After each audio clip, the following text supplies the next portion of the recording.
तर रामराम मंडळी, तर मी शंकर. तर आज आपल्याला जायचं होतं मॅच बघायला, कारण आज फायनल डे होता मॅचचा, पिंटू दादा चषकचा. मग चला तर मग जाऊया म्हटलं. उन्हाचा तडाखा पण खूप लागत होता, तरी पण म्हटलं जाऊया म्हटलं. आणि इथं काय आज रविवार असल्यापायी सगळंच बंद होतं, आणि म्हटलं आज ग्राउंडवर खूपच गर्दी असणार. तर फायनली पोहोचलो बा ग्राउंडवर येऊन बघतोय तर अजून काहीच कोणच नव्हतं. फायनल मॅच अजून चालू व्हायची होती. तर म्हटलं जरा थांबूया थोडा वेळ आणि मग मॅच बघूनच जाऊया म्हटलं. तर फायनल मॅचमध्ये काय एक चमत्कार झाला बघा, कारण इथं आला होता मिकी माऊस. हे बघा मिकी माऊस. तर गर्दी पण खूप झाली एकदमच फायनल मॅचसाठी. फायनली एकदाशी मॅच चालू झाली.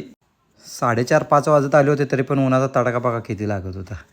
आणि दरम्यान या स्पर्धेचा विजेता ठरलाय या मैदानाचा संघ, या मैदानाचा विजेता स्वर्गीय पिंटू दादा पाटील स्मृती चषक 2025 पर्व तिसरे अंतिम विजेता जय हनुमान SP स्पोर्ट्स कवठे महांकाळ.